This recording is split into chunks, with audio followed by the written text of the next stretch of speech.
Assalamualaikum warahmatullahi wabarakatuh. Perkenalkan, nama saya Lutfi Ulza Fauzian dari kelompok 5. Di sini kami akan membahas mengenai film. Oke, yang pertama saya akan membahas mengenai definisi film.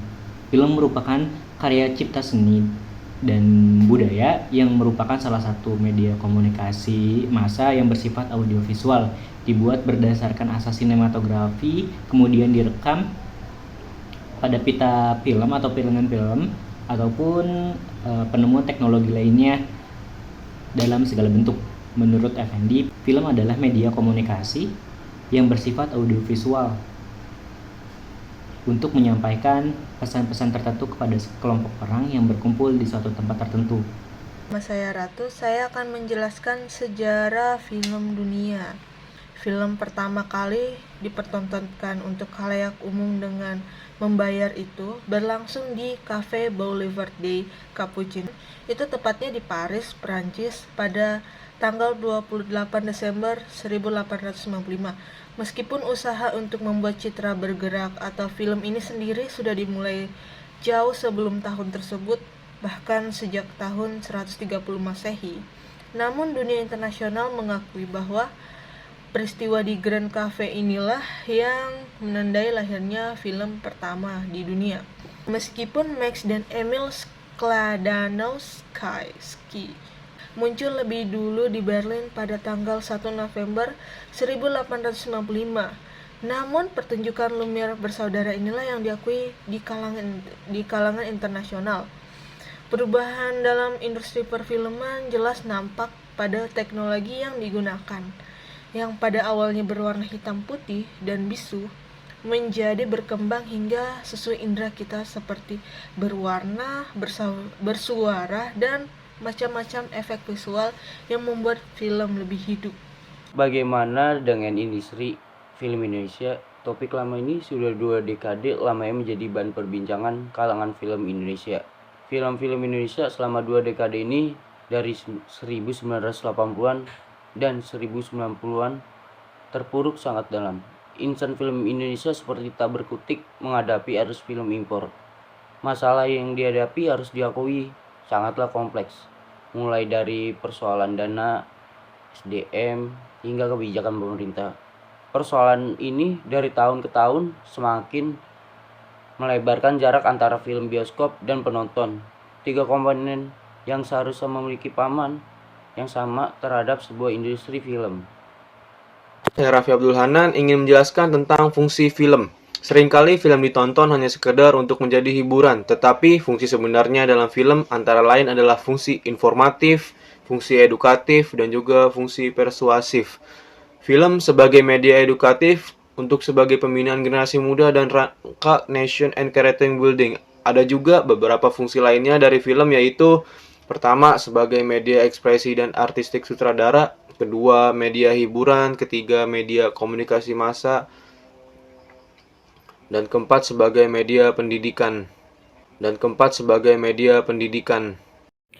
Kekurangan dan kelebihan sebuah film.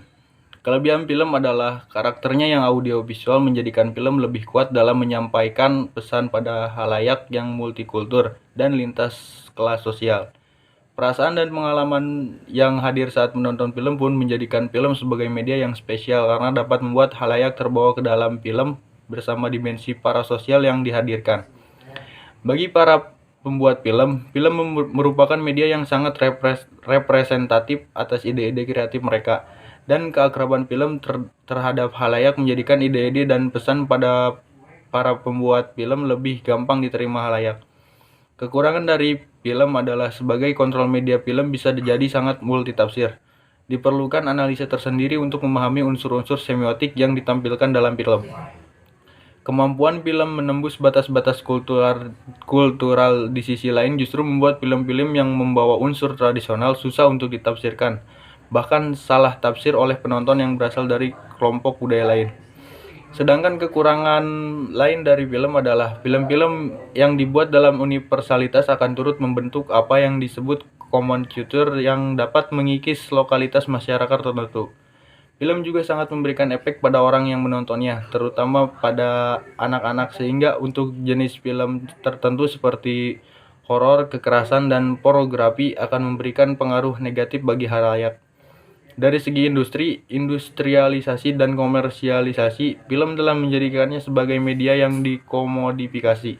Sehingga saat ini banyak film-film yang hanya mengejar pangsa pasar dan profit semata. Saya Maliki. Di sini saya akan sedikit menjelaskan tentang jenis-jenis film. Film memiliki beberapa jenis, yaitu film dokumenter, film fiksi, film drama, dan masih banyak lagi. Masing-masing jenis film tersebut bisa dilihat dari beberapa cara, seperti tema, alur cerita, sudut pandang, suasana, dan lain sebagainya. Berikut beberapa jenis film dan penjelasannya. Yang pertama, film dokumenter adalah jenis film yang menceritakan suatu kenyataan dan tidak mengandung fiktif atau rekayasa. Yang kedua, film fiksi merupakan film dari sebuah karangan atau di luar kejadian nyata. Yang ketiga, film drama adalah genre film yang umumnya menceritakan kehidupan nyata yang berhubungan dengan setting, tema, karakter, dan cerita. Film aksi adalah genre film yang biasanya sangat menegangkan saat ditonton. Film dengan genre ini biasanya terdapat karakter antagonis dan protagonis. Yang kelima, film komedi. Jenis genre ini kerap memancing penonton untuk tertawa. Selain itu, film komedi juga disampaikan dengan cara ringan dan biasa melebih-lebihkan. Yang keenam, film horor adalah genre film yang bercerita tentang ketakutan dan suasana yang menyeramkan. Genre film ini berhubungan dengan makhluk gaib dan monster yang membuat penonton merasa ketakutan. Sekian dari saya. Wassalamualaikum.